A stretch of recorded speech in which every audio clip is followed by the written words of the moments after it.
Muy bien, abran su Biblia por favor el Evangelio según San Mateo en el capítulo 5. Mateo capítulo 5. Mientras ustedes encuentran esa porción de la Escritura en sus Biblias, iPads, iPhones o lo que sea que traigan para leer la Biblia, yo voy a orar una vez más. Padre Celestial, gracias Señor por tu amor, por tu misericordia. Gracias Dios porque podemos reunirnos en este lugar. Gracias Señor porque las restricciones han estado siendo quitadas poco a poco, y gracias Padre porque finalmente tenemos esa libertad, aún más libertad, para reunirnos en tu nombre, alabarte Señor, glorificarte y tener comunión los unos con los otros. Padre Santo, como lo has hecho hasta ahorita, manténnos a todos sanos y salvos, oh Dios. Y Padre Santo, te pedimos que nos ayudes a volver a tomar el cauce en el que estábamos antes de que todo esto de la pandemia sucediera, en la cual no dejábamos de reunirnos con los hermanos, como es la costumbre de muchos, sino que busquemos estar juntos, especialmente cuando vemos que el día de tu regreso se acerca. Nos encomendamos a ti entonces en el estudio de tu palabra y lo hacemos en el nombre glorioso de Cristo Jesús. Y todos decimos: muy bien, estamos en el capítulo 5 del Evangelio de San Mateo. Estamos viendo lo que es el Sermón del Monte y las bienaventuranzas. Dijimos al principio, cuando comenzamos esta porción de la Escritura, que mucha gente habla acerca de no vivir ya bajo la ley, pero sí someterse a lo que el Sermón del Monte dice. Pero hemos estado descubriendo que seguir las enseñanzas del Sermón del Monte son mucho más difíciles que seguir la ley. Porque cuando tenemos la ley, está en la ley claramente estipulado lo que se puede y no se puede hacer, ¿no es cierto? Pero en el Sermón del Monte se nos está llamando a un compromiso más profundo con el Señor.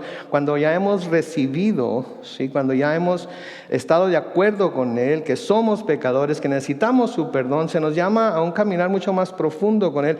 Y las cosas que se nos presentan en el Sermón del Monte vienen siendo un poco más difíciles de llevar a cabo, ¿verdad? Comenzamos las bienaventuranzas, por ejemplo, comienzan en el versículo 3, bienaventurados los pobres en espíritu. Dijimos que tenemos que reconocer que somos pobres en espíritu para poder ser bienaventurados de esa manera. El versículo 4 dice, bienaventurados los que lloran, porque ellos recibirán consolación. Tenemos que estar de acuerdo con el Señor de que nuestra alma está llorando, nuestra alma está anhelando estar con Él, para poder entonces ser bienaventurados de eso, porque no está hablando nada más del llanto que se pudiera tener aquí en la tierra por diferentes circunstancias que estamos pasando. Está hablando de un llanto mucho más profundo. En el versículo 5 dice, bienaventurados los mansos, porque ellos heredarán la tierra. Es difícil en un mundo como el nuestro ser una persona mansa, aún como cristianos, porque en este mundo se nos dice que entre más mansos somos, más mensos nos quieren hacer, ¿verdad? Y nadie quiere que lo hagan menso, ¿verdad? Entonces siempre estamos cuidándonos, guardándonos de que nadie se vaya a aprovechar de nosotros. Por lo tanto, es difícil llegar a esa mansedumbre de la cual se nos está hablando aquí. Versículo 6 dice, bienaventurados los que tienen hambre y sed de justicia, porque ellos serán saciados. Ya hablamos acerca de cómo esta justicia es la justicia de Dios, porque la justicia del hombre es imperfecta y la justicia de Dios solamente se va a llevar a cabo cuando el Señor regrese a la tierra y reine sobre la tierra como el soberano que es. Y si nosotros tratamos de alguna manera implementar nuestra propia justicia, pudimos ver que nos quedamos muy cortos de lo que es la justicia de Dios, porque normalmente nosotros pedimos justicia cuando nos enojamos, cuando estamos airados, ¿sí? Cuando sentimos que se nos hizo un daño, ¿sí? Y la palabra de Dios nos dice que la ira del hombre jamás podrá producir la justicia de Dios. Pero vimos también que su justicia es perfecta, ¿verdad? Y luego vimos en el versículo 7, bienaventurados los misericordiosos, porque ellos serán tratados con misericordia. Todos queremos misericordia, pero a menudo encontramos que es difícil para nosotros ser misericordiosos con otros. Y tenemos que ser honestos con nosotros mismos, ¿sí? Porque a menudo se nos hace difícil mostrar la misericordia que nosotros quisiéramos que se mostrara para con nosotros hacia los demás. Porque de alguna manera nos sentimos justificados o sentimos que nuestra falta de misericordia tenemos razón en no otorgarla, pero siempre creemos que nosotros sí la merecemos. Entonces es difícil seguir estas enseñanzas, seguir estas bienaventuranzas o buscar ser bienaventurados por medio de ellas es difícil. Y eso es para lo que está diseñado, ¿sí? El Señor Jesucristo y Dios Dios el Padre, Dios el Hijo, Dios el Espíritu Santo, quieren que lleguemos al final de nosotros mismos para que finalmente al que nos volvamos sea ¿quién? Sea Él, porque Él es el único que nos puede salvar. Él es el único que puede darnos ese corazón que necesitamos tener para poder caminar con Él de esta forma. Y me encanta que podamos comenzar hoy hablando de corazón con el versículo 8, en donde el Señor Jesucristo dice: bienaventurados los limpios, los de limpio corazón, porque ellos verán a Dios. Escuchen esto: bienaventurados los de limpio corazón, porque ellos verán a Dios. Quiere decir que los que no son de corazón limpio, o los que no tienen el corazón limpio, ¿qué quiere decir? Que ellos no podrán ver a Dios. Lo que quiere decir que es imperativo que nuestro corazón esté limpio para que podamos verlo personalmente. Y si nuestro corazón no está limpio, pero limpio en el sentido que Dios ve lo limpio, entonces no podremos ver al Señor. Ahora, podría hacer una pregunta, y no quiero que levanten la mano ni nada, ustedes respóndanla para sí mismos. Pero si todos pudiéramos ver el corazón de todos, ¿miraríamos un corazón completamente limpio de acuerdo a lo que Dios dice que es limpio? ¿Miraríamos un corazón puro, completamente puro, de acuerdo a lo que Dios dice que es puro? Yo creo que no. Yo creo que no, y lo estoy diciendo porque yo veo dentro de mi corazón y veo que hay muchas cosas en él que no son lo limpio que Dios declara limpio, que no son lo puro que Dios ve como puro. Ahora, tenemos que ver algo muy importante aquí, que el corazón del cual habla la Biblia no es el músculo que bombea sangre al resto del cuerpo, porque a menudo eso es lo que pensamos, ¿verdad? Mi corazón, y nos tocamos el lado izquierdo de nuestro pecho y decimos: mi corazón está sintiendo, mi corazón se duele, etcétera, etcétera. Pero el corazón del que habla la Biblia no es el músculo que bombea sangre al resto del cuerpo. El corazón se le refiere a menudo como la sede de nuestros sentimientos. O sea, es en donde se originan todos nuestros sentimientos. Sean buenos o sean malos, sean puros, sean impuros, de la índole que sean, se originan en el corazón. ¿Y saben en dónde se encuentra en el cuerpo humano el lugar o el órgano por medio en el cual todas esas cosas se llevan a cabo? No es aquí. El corazón del que habla la Biblia está acá. Sí, está acá, está en el cerebro, está, es más, en lo más central de lo que es el cerebro. Sí, en lo más central de lo que es el cerebro. No es aquí, es acá. Y esto es muy importante. Porque si esto no está limpio, si esto no está puro, si los pensamientos que tenemos no son limpios y puros, entonces nuestro corazón, donde sea que queramos decir que está, no va a ser limpio y puro como para poder ver al Señor. Ahora, quiero confesarles algo. Creo que no está por demás decirlo, aunque la mayoría de ustedes me conocen y saben que lo que estoy por decir va a ser verdad. Número 1, no soy neurólogo. ¿Ok? Nunca fui a la escuela para estudiar neurología, no tengo, es más, de lo que les voy a hablar ahorita, no tengo yo experiencia de primera mano, solamente lo que he leído y lo que he estudiado acerca de ello. Número 2, no soy cardiólogo. ¿Ok? No soy cardiólogo, así es que lo que les voy a decir de nuevo no es porque yo sepa profundamente de lo que estoy hablando, es simplemente lo que he leído y lo que he estudiado acerca de ello. Pero quiero que vean, ¿sí?, algo que he traído, y se me olvidó el apuntador, pero me voy a acercar a la pantalla para señalárselos. Algo que vean en dónde se encuentra el corazón en realidad. Porque de hecho lo que la Biblia llama corazón se encuentra en lo que se conoce como el sistema límbico. El sistema límbico. Y el sistema límbico es un conjunto de estructuras del encéfalo que están conectadas entre sí dentro del cerebro. ¿Sí? Su principal función tiene que ver con los instintos, escuchen esto, instintos y la aparición de estados emocionales. Es aquí en donde las emociones y sentimientos tienen su base neurológica. ¿Pueden poner la foto que les dejé ahí puesta? Miren, Me voy a acercar aquí. Este es el cerebro humano, ¿sí? Y de lo que consiste el corazón, por así decirlo, se llama hipotálamo, ¿sí? Que es esta raya que va, noten, aquí al centro del corazón. Otra cosa que también en la que consiste el corazón es en el hipocampo. El hipocampo está acá de este lado. Hipocampo está aquí en el centro del cerebro. Lo otro es la amígdala. La amígdala. Y tengo que buscarla porque, como les dije,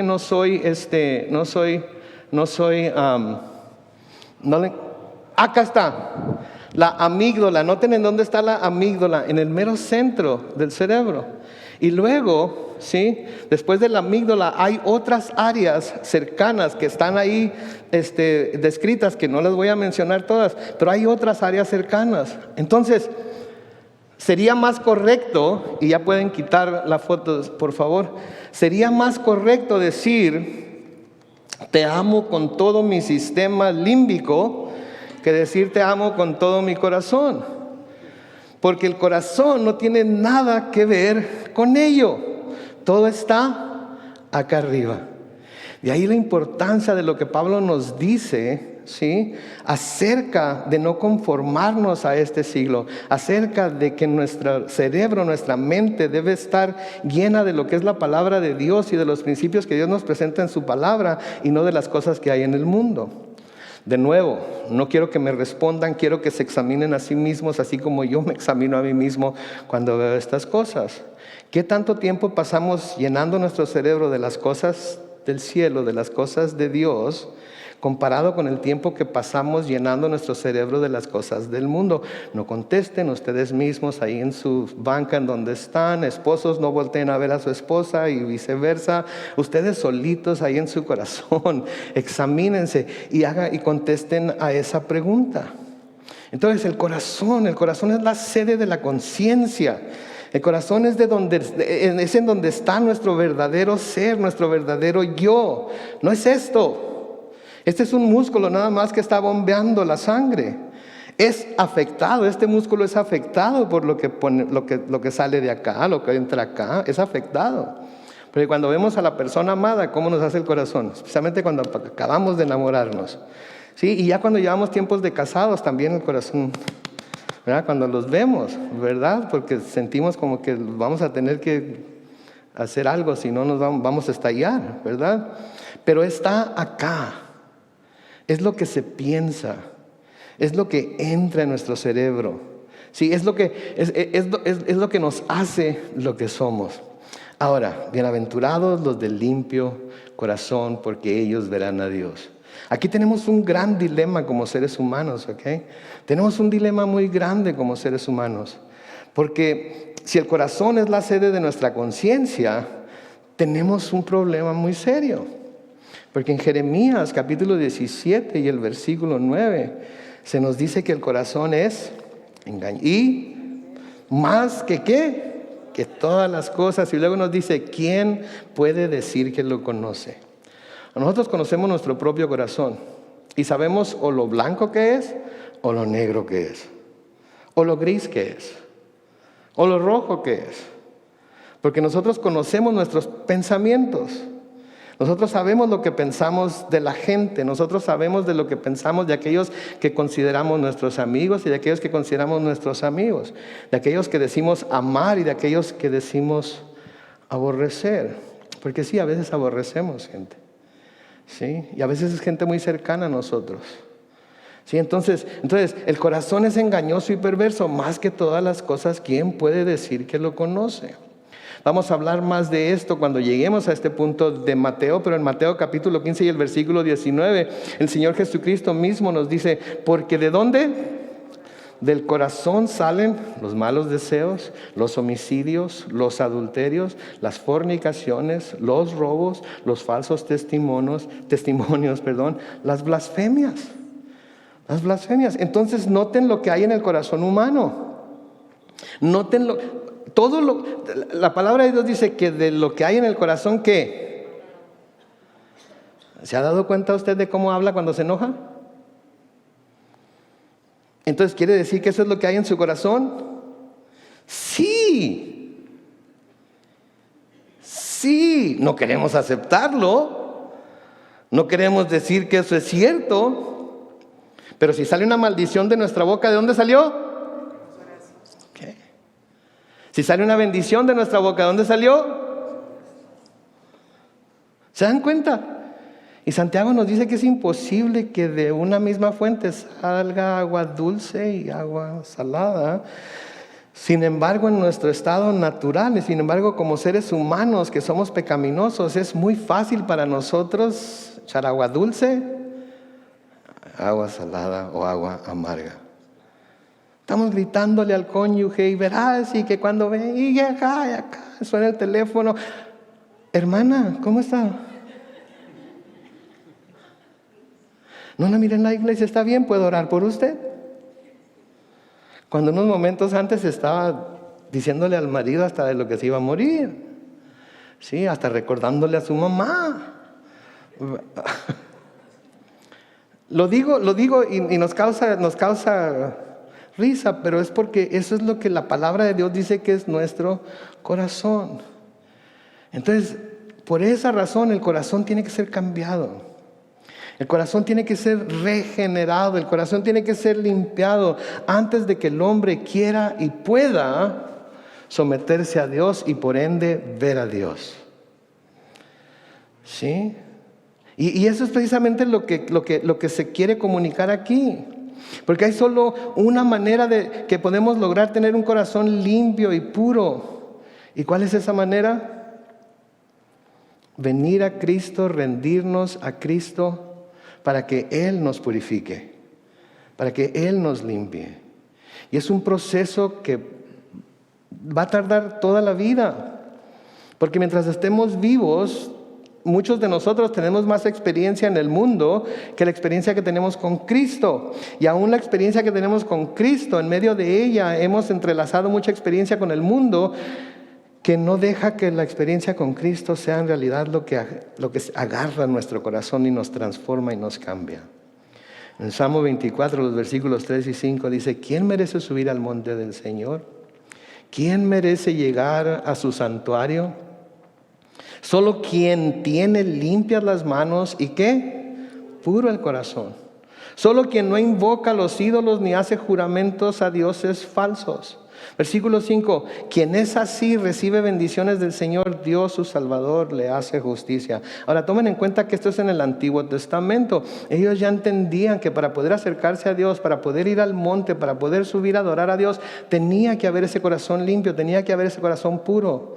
Tenía que haber esas manos limpias, tenían que haberse hecho a un lado todos los dioses extraños y poner a Dios en el centro de sus vidas, y Él fue el objeto principal de toda su adoración, de toda su alabanza, de todo su servicio, tanto mientras estaba en el monte como cuando se bajaba del monte y se iba a casa.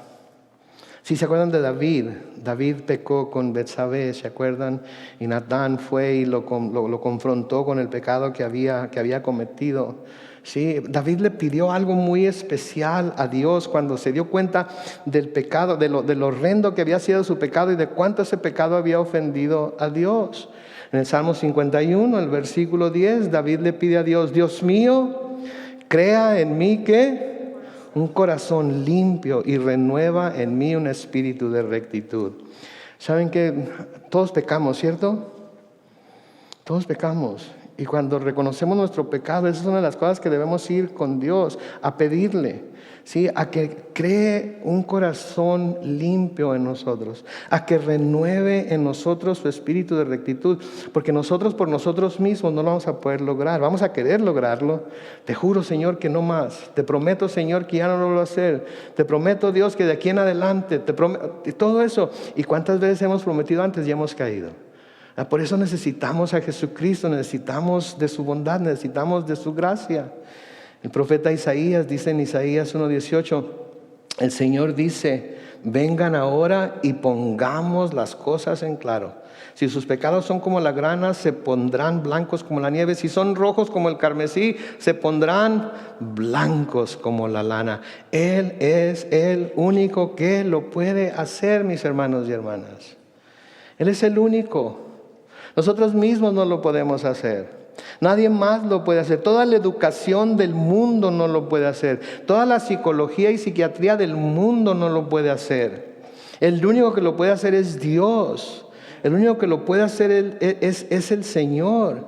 Y es el único que puede lavarnos y transformarnos por la sangre de Cristo, porque la sangre de Cristo es lo único que quita el pecado. Sí, en Hebreos capítulo 9, los versículos 13 y 14, noten lo que dice ahí, Hebreos 9, 13 y 14. Si la sangre de los toros y de los machos cabríos y las cenizas de la becerra rociadas sobre los impuros santifican para la purificación de la sangre. Noten el versículo 14, cuánto más la sangre de Cristo, que por medio del Espíritu Santo se ofreció a sí mismo sin mancha a Dios, limpiará las obras muertas de nuestra conciencia, que puede ser traducido corazón. ¿Para qué? Para que sirvamos al Dios vivo. Sí, esa es la razón de la transformación, esa es la razón de la regeneración, esa es la razón que somos lavados, limpiados, purificados, para que podamos servir a Dios, porque sin ese lavamiento en la sangre de Cristo no podemos servir, no podemos acercarnos a Dios. Y una vez que reconocemos hasta dónde llegó la gracia y misericordia de Dios hacia nosotros, al derramar la sangre de su mismo Hijo para limpiarnos y poder hacernos aceptos, entonces es cuando nos entregamos a servir al Dios vivo. Y déjenme decirle algo, no solo hemos sido lavados y purificados por la sangre de Cristo, sino que Él nos sigue lavando aún con el agua de su palabra.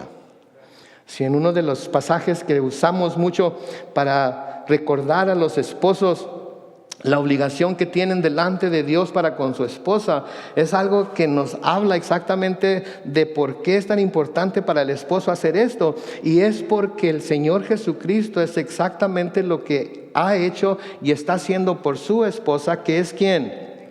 La iglesia, que se compone de ¿quiénes? De nosotros. Sí, en Efesios capítulo 5, los versículos 25 al 27 dice, esposos, amen a sus esposas como, así como Cristo ama a la iglesia y se entregó a sí mismo por ella. ¿Lo estamos haciendo? No me contesten. Versículo 26, ¿para qué hizo eso? Para santificarla. Él la purificó en el lavamiento del agua. ¿Por qué? Por la palabra, a fin de presentársela a sí mismo como una iglesia gloriosa, santa e intachable, sin mancha ni arruga ni nada semejante. Entonces, ¿a quién hizo Jesucristo responsable? Escuchen esta pregunta. ¿A quién hizo Jesucristo responsable de que su esposa fuera la esposa que él necesita tener? ¿A quién hizo responsable? A sí mismo. Asimismo, Él mismo se hizo responsable. Yo quiero tener una esposa perfecta. Yo quiero tener una esposa sin mancha ni arruga. Yo quiero tener la ayuda idónea. ¿Y qué dijo? Para poder lograrlo me voy a entregar yo mismo por ella. Y voy a lavarla constantemente con el agua de la palabra para que sea la esposa que yo quiero tener. Esposos, ¿qué nos dice eso a nosotros?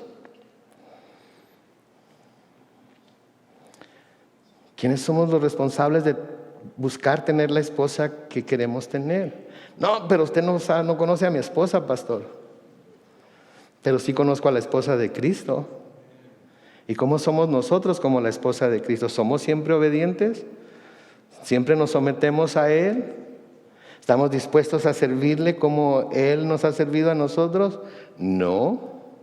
Y Él deja de servirnos, amarnos y limpiarnos y lavarnos con el agua de la palabra porque nosotros no somos todo lo que deberíamos ser. Entonces vuelvo a preguntar, esposos, ¿en dónde estamos con esto? Sí, pero no estamos hablando del matrimonio, estamos hablando de nuestra necesidad de ser limpios, ¿verdad? En Primera de Pedro capítulo 1, los versículos 22 y 23, Pedro escribe y dice, y ahora ya que se han purificado mediante su obediencia a la verdad, para amar sinceramente a sus hermanos, ámense los unos a los otros de todo corazón, pues ustedes han nacido de nuevo, y no de una simiente perecedera, sino de una simiente imperecedera. ¿Por qué? Por la palabra de Dios que vive y permanece para siempre. Y noten, y por el agua de su palabra. Por el agua de su palabra. Hemos sido lavados, hemos sido purificados, nuestro corazón ha sido lavado, está siendo purificado y sigue siendo lavado por el agua de la palabra. Ahorita el Señor está usando el poder de su Espíritu Santo y su palabra. Ni siquiera, yo me hago a un lado, pero estoy usando el poder del Espíritu Santo y su palabra para lavarnos a todos en esa palabra, para que podamos decir con confianza: yo soy limpio de corazón, pero no porque mi corazón esté limpio, sino porque el Señor Jesucristo me ha limpiado, me ha lavado, me ha purificado de todos mis pecados. Por lo tanto, tengo la seguridad de que yo voy a ver a Dios. Y mi pregunta para ustedes, los que están aquí, para los que están en casa, para los que están viendo en donde sea que estén viendo en línea, es: ¿ha su corazón sido purificado y limpiado y lavado, y está siendo lavado? ¿Y tiene usted la seguridad de que por ello un día va a ver a Dios? Porque eso es el resultado de ser lavados y purificados, ¿sí?, en su preciosa sangre, que un día veremos a Dios. Y es como Pablo dice en 1 Corintios 13 y el versículo 12: ahora vemos con opacidad, u opacamente podría decir, como a través de un espejo, pero en aquel día veremos ¿qué? Cara a cara. Ahora conozco en parte, pero en aquel día conoceré como tal y como soy conocido. ¿Se imagina usted ese día cuando tenga a Jesús frente a usted y lo vea cara a cara?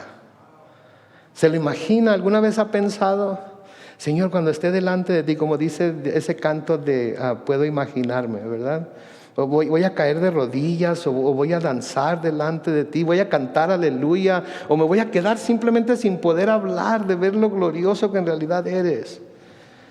Sí, yo tengo la seguridad de que un día veré a Dios.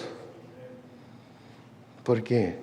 Porque el Señor me ha transformado mi corazón. Y aun cuando mi corazón todavía de vez en cuando se revela como los corazones de todos nosotros, en Cristo soy perfecto delante de Dios.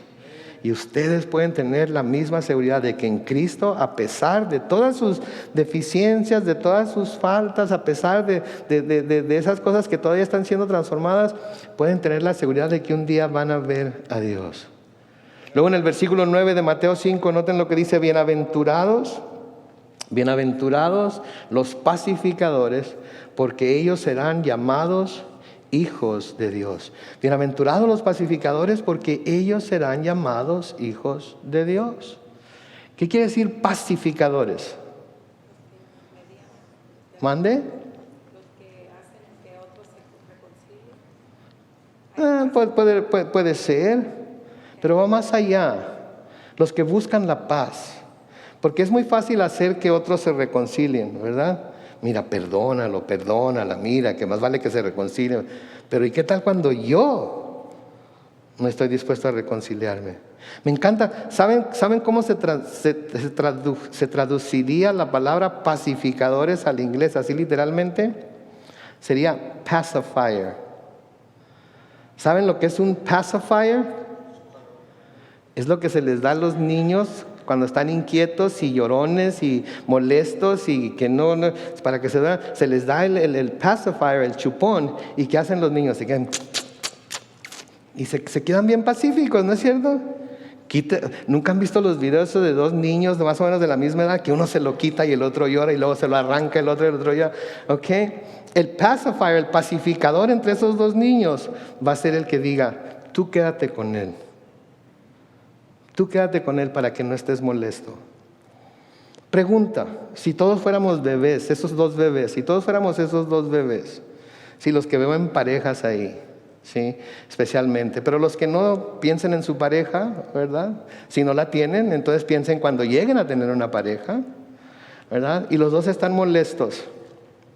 ¿Quién le va a dejar el pacifier al otro para que él o ella esté tranquilo y calmado y pacífico, aunque a ustedes les cueste no estarlo? Sí, porque eso es lo que se nos está diciendo. Bienaventurados los pacificadores, los que hacen la paz, los que buscan la paz. No los que hacen que otros se reconcilien, sino los que están dispuestos a buscar reconciliarse con otros, a pesar de las diferencias tan grandes que puede haber o pudo haber habido en el pasado con esas personas. Debemos buscar ser hombres y mujeres de paz. Hay una película muy antigua, no me acuerdo cómo se llama. Es una de esas películas de vaqueros mexicanas antiguas, de que un hombre que decía que él era hombre de paz. ¿Se acuerdan? Algunos de ustedes se acuerdan. Yo soy hombre de paz, pero de paz, paz, paz, si no me hacen caso, ¿verdad? No se trata de ser hombres de paz, paz, paz. Tenemos que ser hombres y mujeres de paz, pacificadores. Buscamos siempre pacificar la cosa, no escalar la situación, no hacerla más grave de lo que es. Que no sea por mí que la situación llega a un nivel más alto de coraje, de gritos, de pleito. Yo quiero ser el pacificador, cuésteme lo que me cueste. ¿Por qué? Porque yo quiero ser llamado hijo de Dios. Pero es que no somos hijos de Dios ya. ¿Qué no nos dice Juan que a todos los que le recibieron, a todos los que creyeron en su nombre, les dio la potestad de ser hechos hijos de Dios? Sí. Entonces debemos de portarnos como tales. Debemos portarnos como tales. Y los hijos de Dios buscan ser pacificadores. No solamente buscar que otros hagan la paz, sino nosotros mismos ser pacificadores con todos los demás. Entonces, como hijos de Dios, somos llamados a buscar la paz con todos. Sí, así como Él buscó hacer la paz con la humanidad por medio de su Hijo Jesucristo, aun cuando la humanidad era enemiga de Dios. ¿Se dan cuenta de eso? Que aun cuando éramos enemigos de Dios, Cristo murió por nosotros. Cuando todavía estábamos muertos en nuestros pecados y transgresiones, Cristo dio su vida por nosotros. Él buscó hacer la paz con nosotros, aunque nosotros ni siquiera pensábamos en tener paz con Dios, porque en realidad no nos importaba tener paz con Dios, ni creíamos que debíamos tener paz con Dios, ni nos preocupábamos por lo que fuéramos a sufrir si un día muriéramos antes de acercarnos a Cristo y llegáramos a su presencia como sus enemigos y no como sus hijos. Ni siquiera nos preocupábamos por ello. Sí, entonces así como el Señor así buscó hacer la paz con la humanidad por medio de Cristo, nosotros también debemos de buscar hacer la paz, tener paz, ser los pacificadores. En Romanos 5, los versículos 1 y 2, Pablo escribe así: pues, justificados por la fe, tenemos ¿qué? Paz con Dios por medio de nuestro Señor Jesucristo, por quien tenemos también por la fe acceso a esta gracia en la cual estamos firmes y nos regocijamos en la esperanza de la gloria de Dios.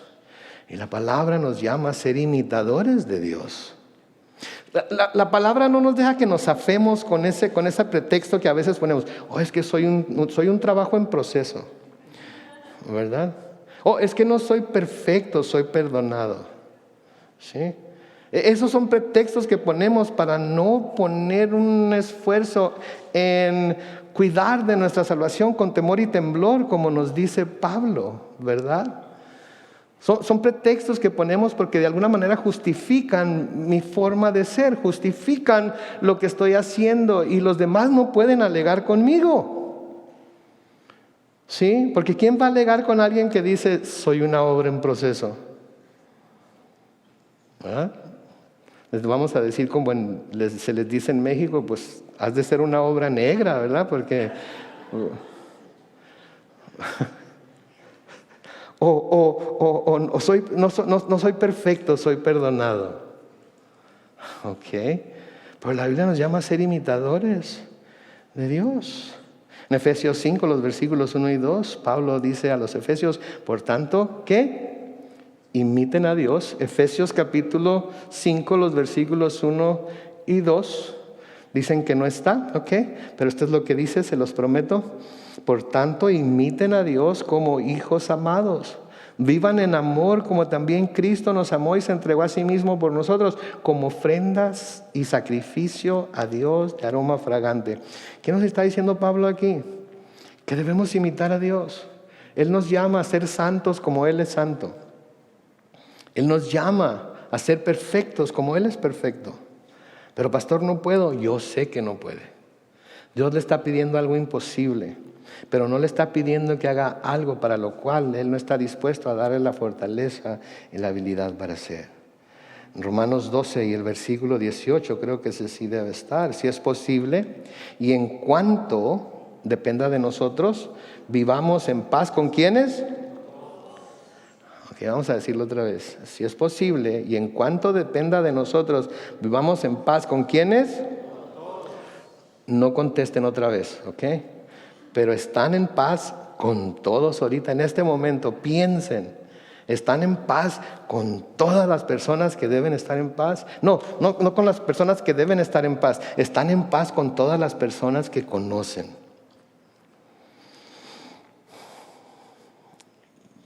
¿Sí, para mí?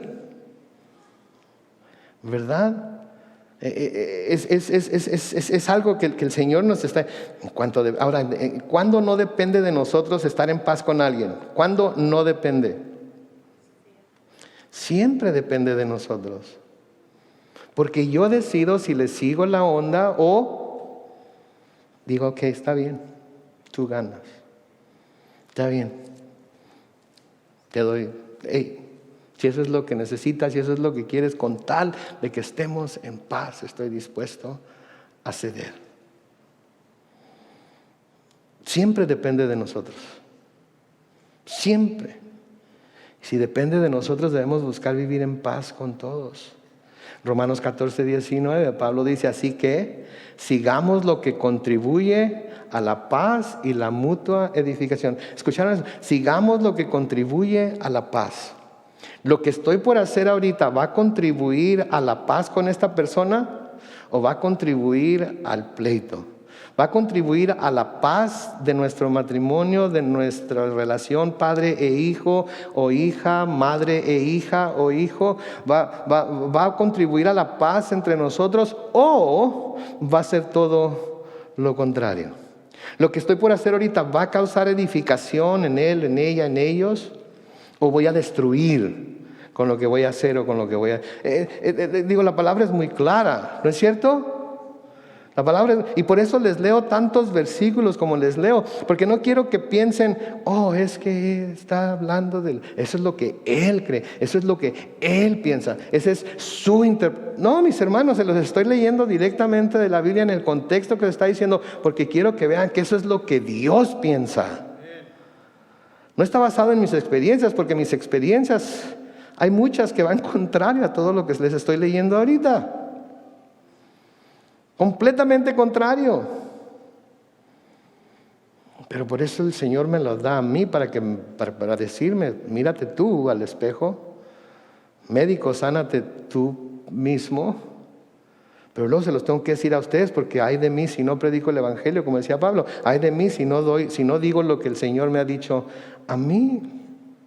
Sí. En Hebreos capítulo 12, los versículos 12 al 14 dice, levanten pues las manos caídas y las rodillas entumecidas. Deténganse ahí. Levanten pues las manos caídas y las rodillas entumecidas. ¿Qué hace el mundo con las manos caídas y las rodillas entumecidas? ¿Qué hace el mundo con ellos? Les da otro golpe para que ya dejen de sufrir, ¿no es cierto? Miran manos caídas, miran rodillas entumecidas y les da el tiro de gracia para ya que dejen de sufrir y para que ya no hagan sufrir a los demás. Eso es lo que el mundo busca, eso es lo que el mundo hace. Eso no es lo que el Hijo de Dios hace. La palabra de Dios nos dice en el versículo 13 de Hebreos 12, enderecen las sendas por donde van, para que no se desvíen los cojos, sino que sean sanados. Procuren vivir en paz. ¿Con cuántos otra vez? Con todos, y en santidad, sin la cual nadie verá a Dios. Ahora no me malentiendan ni malentiendan la Biblia. Cuando habla aquí de santidad, no habla de ser santos, así como tenemos en mente los santos, ¿verdad? Habla de vivir una vida separada para Dios, apartada para Dios, dada a su servicio, dada a buscar su voluntad y llevar a cabo esa voluntad en nuestras vidas. Versículo 10 de Mateo 5 dice, bienaventurados los que padecen persecución por causa de la justicia, porque de ellos es el reino de los cielos. Bienaventurados los que padecen persecución por causa de la justicia, porque de ellos es el reino de los cielos. Mis hermanos, nosotros sentimos en este tiempo que hemos estado siendo perseguidos, ¿cierto? Muchos cristianos se sienten perseguidos. Nada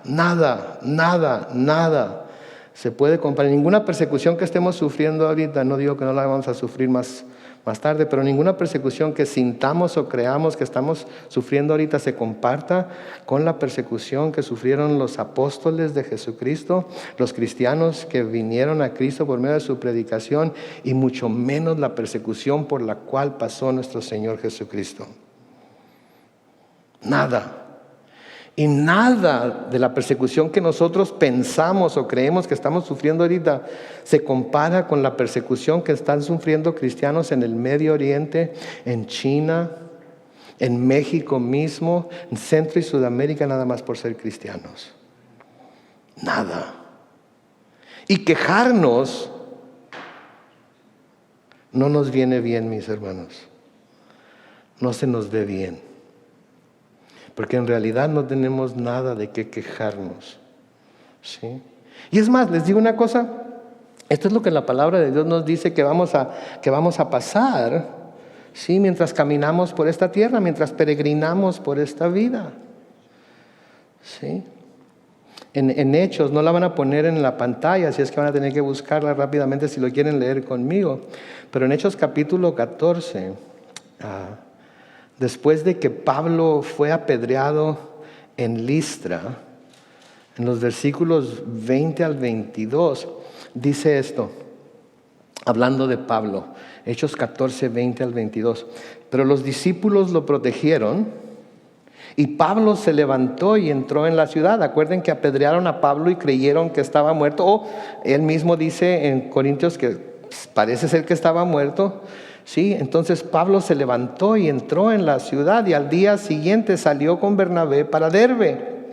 Versículo 21 de Hechos 14 sigue diciendo: después de anunciar el evangelio en aquella ciudad y de hacer muchos discípulos, los dos regresaron a Listra, a donde habían apedreado a Pablo, a Iconio y Antioquía. Lean por favor ahí en su Biblia en el versículo 22 de Hechos 14, dice: y allí infundían ánimo a los discípulos y los alentaban a mantener la fe. Y les decían: para entrar en el reino de Dios es necesario pasar, ¿por qué? Muchas tribulaciones. Oh my goodness. Yo no me registré en el cristianismo para tener que vivir eso, para entrar en yo creí que ya lo había hecho. Yo creí que con hacer la oración, yo creí que con todo lo que hizo Jesucristo, yo creí que con la obra que Él había hecho en la cruz, yo creí que con su sangre ya la había hecho, que ya no iba a tener que pasar por esas cosas. La entrada al cielo ya está garantizada para todos los que hemos creído en Cristo. Amén. Pero vivimos en un mundo caído. Y vivimos en un mundo que odia a Dios, que odia a su Cristo, que odia los caminos que la Biblia enseña, que están empezando a llamar a lo que la Biblia enseña como malo y lo que va en contra de la Biblia como bueno. ¿Sí? Y no les sorprenda, tengo que pensar si decir esto y cómo decirlo. Y no les sorprenda que si están cancelando algunos libros, inclusive para niños, porque ellos ven en esos libros acoso sexual, discriminación, odio, violencia, etcétera, etcétera. Estábamos hablando un hermano y yo acerca de algunas caricaturas que nos gustaban cuando éramos chamacos. O sea, todos se ven muy jóvenes, quizás nadie se acuerde, pero había una caricatura de un gato que estaba sobre una cerca y que cantaba: Fígaro, Fígaro, Fígaro, Fígaro, Fígaro, Fígaro, Fígaro. Y alguien se cansó de escuchar al gato y agarró una bota y se la aventó y ¡pum! Le pegó en la cara. ¡Miau! Que gritó el gato. ¿Saben que esas caricaturas ya olvídenlo? Son demasiado violentas. O aquel perro pastor, ¿se acuerdan? Que tenía las greñas enfrente del nómina, y el lobo, ¿se acuerdan del lobo? Llegaban al trabajo, los dos checaban tarjeta, El trabajo del lobo era robarse las ovejas y el trabajo del perro era cuidar las ovejas. Y ay, pobre lobo, le iba como en feria con el perro, ¿no es cierto? Es demasiado violento para nuestros hijos. Sí, todos los juegos de video de guerra y de machetear gente y de balacear esto y aquello y de robarse carros y todo esto. Todo eso eso no afecta a nuestros hijos, pero un perro y un coyote que son caricaturas los va a volver violentos de repente, ¿no es cierto? Se han empezado a cancelar libros para niños porque ellos ven estas cosas en esos libros. ¿Cuánto faltará para que empiecen a cancelar la Biblia? Por la violencia que se lee en ella. Porque es algo que promueve el patriarcado y hace menos a la mujer. Porque son una bola de fantasías que nada tienen que ver con el mundo moderno. ¿Ustedes creen que puede pasar? Sí, ¿verdad? ¿Y qué tan fácil es? Lo único que tienen que hacer es aplastar un botón y todas sus Biblias en mi tablet, en sus teléfonos, en sus tablets, en sus computadoras, ¿saben qué va a pasar? Van a desaparecer de repente. Así es que todavía no se deshagan de sus Biblias de papel. No se deshagan de sus Biblias de papel. Porque un día se van a dar cuenta que no se van a poder conectar al internet si no tienen cierto código, si no tienen cierta marca, si no tienen cierta membresía.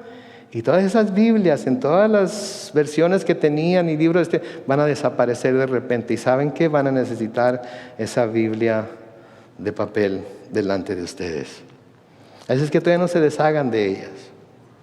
Guárdenlas porque puede volver. Entonces, bienaventurados los que padecen persecución por causa de la justicia, porque de ellos es el reino de los cielos. Y nos dice Pablo en Hechos capítulo 14 y el versículo 22 que para entrar en el reino de Dios nos es necesario pasar por muchas tribulaciones. Y como están las cosas, sí, ahorita esto va a ser más y más real. Déjeme preguntarle algo, ¿ya decidió lo que va a hacer si esto llega a su conclusión lógica? Si todavía estamos aquí, cuando este trayecto en el que se ha emprendido, en el que se ha puesto la humanidad, en el que se ha puesto Estados Unidos, si esto llega a su conclusión lógica y el Señor todavía no viene por nosotros, ¿ya decidió usted lo que va a hacer? Porque si se espera llegar a ese punto, ya fue demasiado tarde. Tiene que decidir hoy lo que va a hacer. Tiene que estar completamente convencido hoy de lo que va a hacer. ¿Sí? Pedro nos dice en primera de Pedro, el capítulo 3, los versículos 14, 15.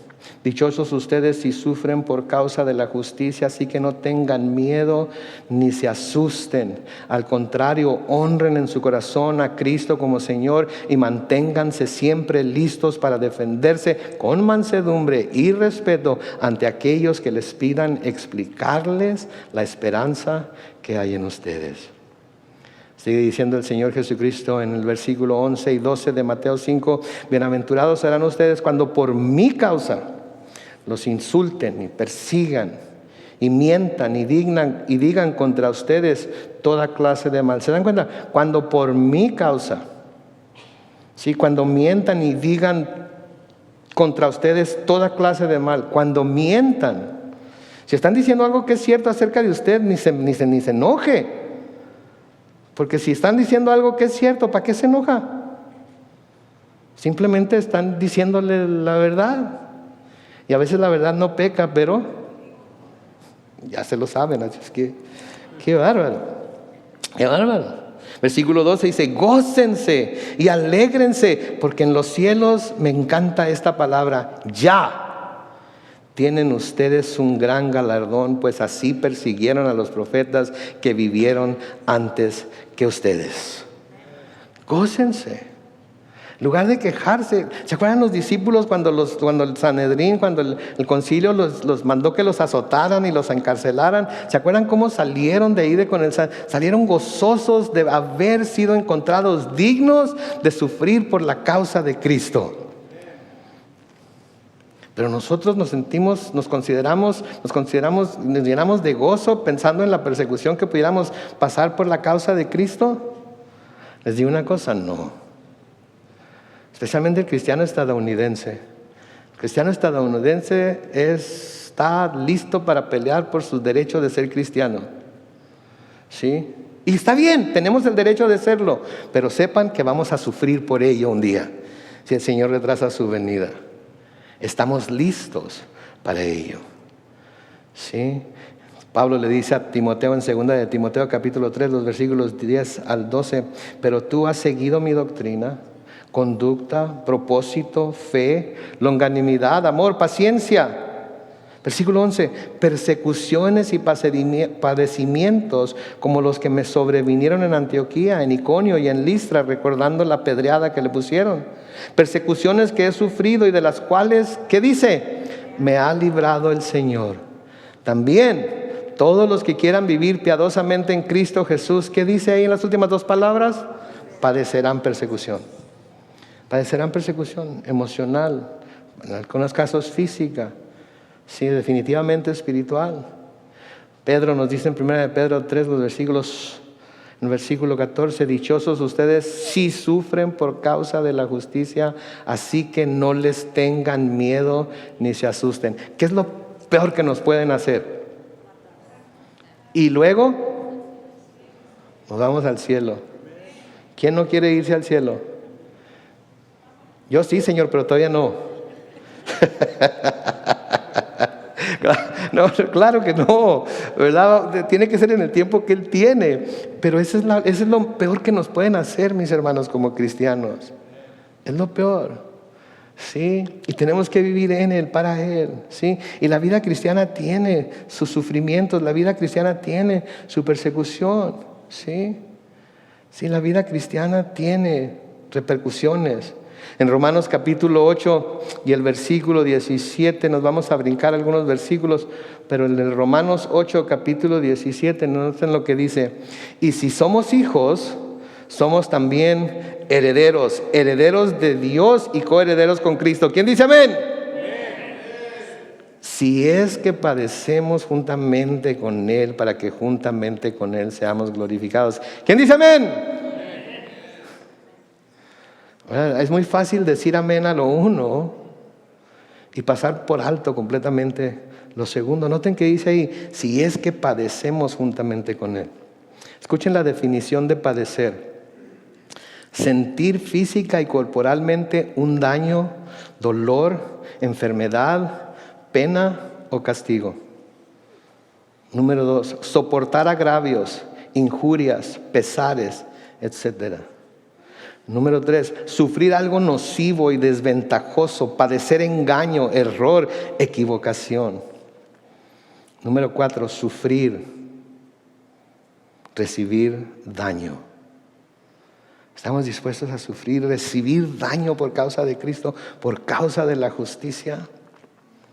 Sí, es algo que como cristianos tenemos que pensar. Como cristianos tenemos que pensar en ello. Sí, escuchen esto por favor y ya vamos a terminar aquí. Sin duda la palabra de Dios nos llama a participar de la gloria del Cristo resucitado. Amén. La palabra de Dios nos llama a participar de la gloria del Cristo resucitado. Sí, pero también a menudo nos hace el llamado a participar de sus padecimientos. Les digo una cosa, no se puede tener lo uno sin lo otro. No podemos contemplar lo uno sin lo otro. Todo eso de tu mejor vida hoy, aquí, todo eso de que puedes ser lo máximo. Saben que lo máximo para el cristiano está en el cielo, no aquí en la tierra. ¿Sí?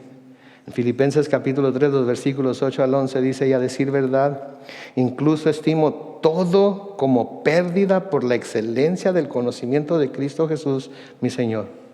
Por su amor lo he perdido todo y lo veo como basura para ganar a Cristo y ser hallado en Él, no por tener mi propia justicia que viene por la ley, sino por tener la justicia que es de Dios y que viene por la fe en Cristo.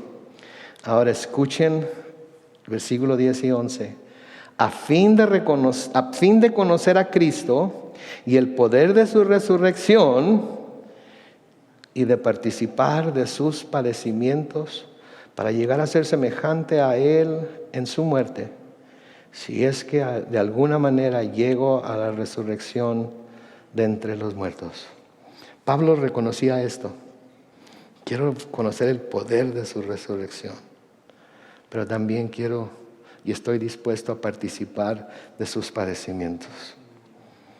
El Señor Jesucristo les dijo esto a sus discípulos en Juan 15, los versículos 18 al 20. Si el mundo los aborrece, sepan que a mí me ha aborrecido antes que ustedes. Si ustedes fueran del mundo, el mundo amaría lo suyo. Pero el mundo los aborrece porque ustedes no son del mundo, aun cuando yo los elegí del mundo.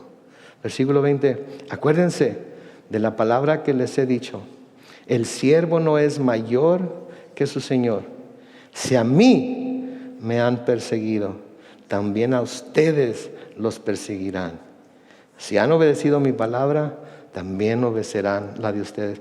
Si al Señor lo persiguieron, a nosotros también nos van a perseguir. Todavía no llegamos ahí. Creo yo que falta todavía. Pero si las cosas siguen como van, para allá vamos.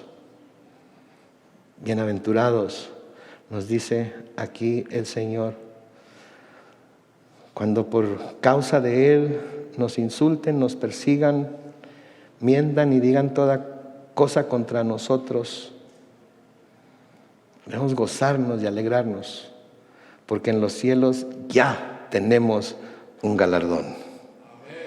Amén. Vamos a orar.